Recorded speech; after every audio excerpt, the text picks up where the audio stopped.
अगर देश में लोकतंत्र है तो गौ रक्षा के लिए हिंदू रोडों पे क्यों है? अगर लोकतंत्र है तो हमारी बेटी और सनातन संस्कृति की ओर क्यों कोई देख रहा है?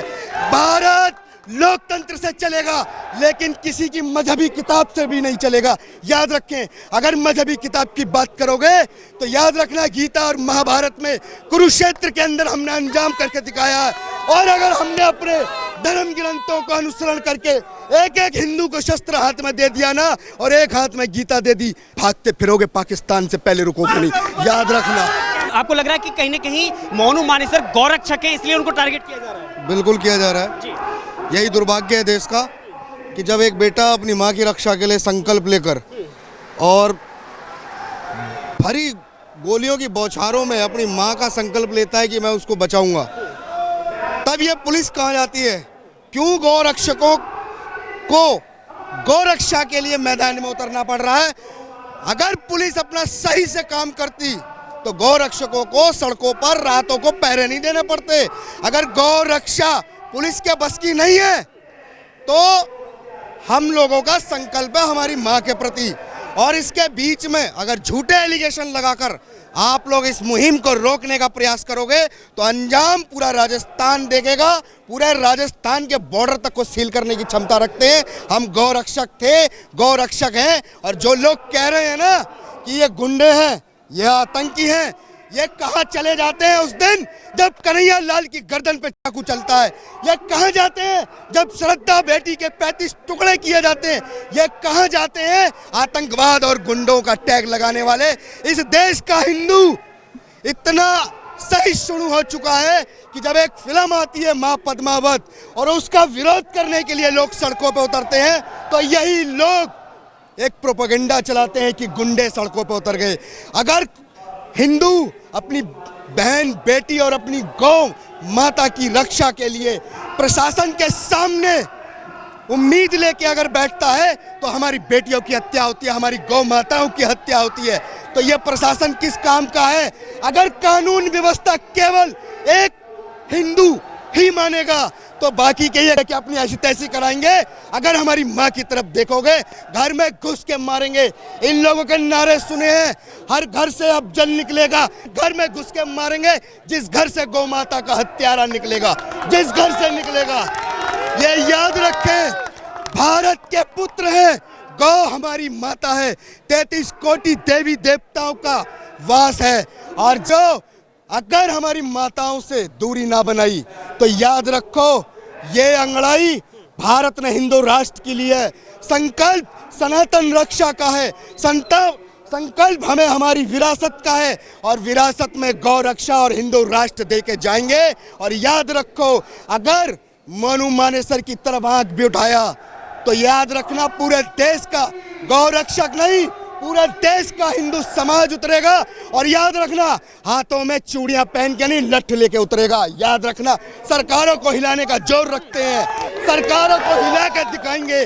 तुम्हारे में औकात हो तो एक बार झूठी FIR में नाम तो लिखो, पूरे राजस्थान के बॉर्डर को सील कर देंगे। ये भी याद रखेंगे कि कोई बॉर्डर सील हुआ था, दिल्ली के बॉर्डरों को सील होते हुए हमने दिल्ली के बॉर्डरों को सील होते देखा। दिल्ली में छोटी छोटी बातों पे बहला फुसला कर लोगों को हमने देखा कि कैसे पुलिस वालों को लाल किले में मारा। अगर आज हमारे गौरक्षक सैनिक को किसी ने भी फंसाने का प्रयास किया, याद रखना, पूरा राजस्थान का बॉर्डर सील करेंगे, आना जाना सब बंद करेंगे। ये ऐलान हिंदुओं का है। क्या मान लिया जाए अब देश ये भीड़ तंत्र से चलेगा, संविधान से नहीं चलेगा? साहब, ये भीड़ तंत्र की बात आज आप कर रहे हो, उस दिन क्या हो गया था जब कन्हैया लाल की हत्या होने के बाद भीड़ तंत्र सड़कों पे उतरा था। दिल्ली की सड़कों पे भीड़ तंत्र एक साल तक सड़कों को बंद करता है, तब भीड़ तंत्र याद नहीं आता? अगर देश में लोकतंत्र है तो गौ रक्षा के लिए हिंदू रोडों पे क्यों है? अगर लोकतंत्र है तो हमारी बेटी और सनातन संस्कृति की ओर क्यों कोई देख रहा है? भारत लोकतंत्र से चलेगा, लेकिन किसी की मजहबी किताब से भी नहीं चलेगा। याद रखें, अगर मजहबी किताब की बात करोगे तो याद रखना, गीता और महाभारत में कुरुक्षेत्र के अंदर हमने अंजाम करके दिखाया है।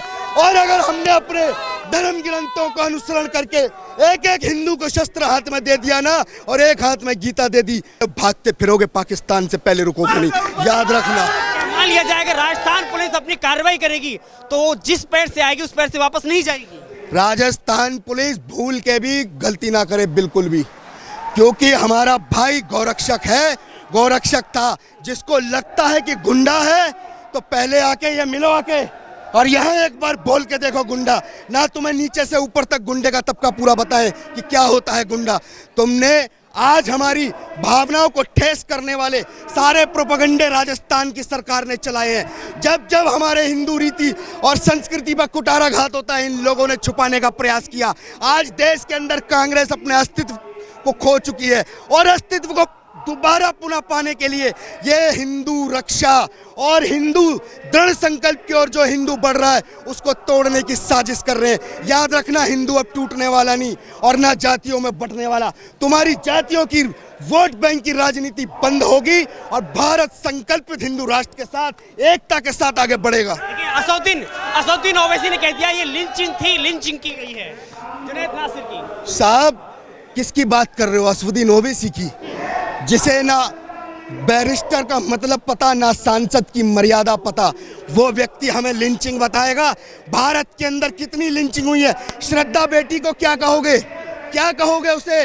श्रद्धा पे एक बार नहीं बोला, कहता है कंडम करता हूं। अबे कंडम क्या करता है? तुझे कंडम हम करेंगे, तुझे सनातन की ताकत दिखाएंगे। भारत के अंदर केवल हिंदू राष्ट्र और तुम जैसे के लिए संकल्प हिंदू राष्ट्र के साथ आगे बढ़ेंगे। हम लोग अपनी गौरक्षा के लिए सक्षम हैं और सरकारें अगर सक्षम नहीं है तो तय कर ले, सुरक्षित हमने कर लिया है संकल्प के साथ। हम अपनी गौ माता की रक्षा करने के लिए सक्षम। अगर भारत में कानून है और लोकतंत्र है और लोकतंत्र के जिंदा रहते ऐसे बयान अगर आएंगे तो फिर भारत का हिंदू भी महाभारत और रामायण को हाथ में लेके जवाब देने को तैयार खड़ा है। तो ये देश गौ, गायत्री और धर्म ग्रंथों से ही चलेगा? बिल्कुल चलेगा भैया, धर्म ग्रंथों से ही देश चलेगा, क्योंकि सनातन धर्म ही प्राचीन धर्म है, देश की संस्कृति है। और ये जो ये हमें ज्ञान फैल रहे हैं ना ओवैसी आकर के, ये खुद अपनी किताब में लिख चुके हैं कि इनका बाप हिंदू था, इनके बाप दादा हिंदू थे। ये मदनी जैसे जो खड़े खड़े होकर के जहर उगल के इस देश का माहौल खराब करते हैं, ये भाईचारे की एक तरफ से बात लाते हैं, दूसरी तरफ से आकर के देश का माहौल खराब करते हैं। ये इनका मर जाए तो मॉब लिंचिंग, हिंदू के साथ कुछ हो जाए, श्रीकांत की जो घरवाली थी उसके पेट का बालक इन्होंने मार दिया है, उसे ये गुंडा बताते हैं। ये क्या देश की न्याय व्यवस्था हो गई है? और ये जो घटना हुई है, अभी इसमें ना कोई चार्जशीट आई है ना कोई जांच आई है, इन्होंने इसका तूल बना के रख दिया है। जुरिडिक्शन हरियाणा की बनती थी, किस बिना पे किस कानून के तहत ये राजस्थान में FIR को लेके गए हैं, ये भूल गए हैं। ये हरियाणा की धरती है, उसी हरफूल जाट चुलानिया की। किसकी? हरफूल जाट चुलानिया। देश का गौरक्षक आजादी के समय का था हरफूल जाट चुलानिया। आज उसकी जगह हमारे मोनू भाई ने ली है और हमें कहते हुए बड़े हर्षोल्लास होता है कि मोनू मानेसर तुम आगे बढ़ो और देश का बच्चा बच्चा हिंदू और सनातनी एक एक बच्चा तुम्हारे साथ खड़ा है, एक एक सनातनी तुम्हारे साथ खड़ा है। क्यों? क्योंकि हरियाणा में एक गोरक्षक होता था सन 47 में। जरा मेरे भाइयों अपने बड़ों से पता करना, हरफूल जाट जुलानिया गोहाना सोनीपत वाला जब निकलता था तो मदनी जैसों के बाप का नाम जय श्री राम लिख के उसके घर पे आता था। इतने शेल्टर चलते थे। और ये हमारी जो विचारधारा की लड़ाई है, बस उसी विचारधारा की लड़ाई है। गौ माता की ओर आंख उठा के मत देख लेना। देश का बच्चा बच्चा जागरूक हो चुका है, मेरा एक एक युवा सनातनी जागरूक हो चुका है और अब हिंदू राष्ट्र का आगाज हो गया है।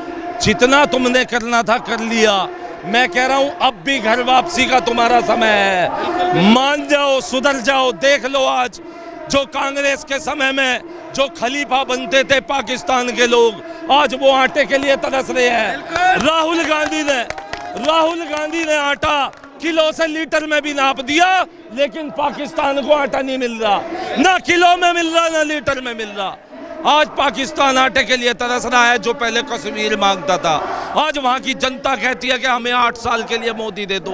ये सनातन की ताकत है, ये धर्म की ताकत होता है मदनी, ये होता है धर्म। लेकिन इस महापंचायत की ताकत क्या है? इस महापंचायत की जो ताकत है वो देश का, कहते हैं कि देश का बल है बजरंग दल।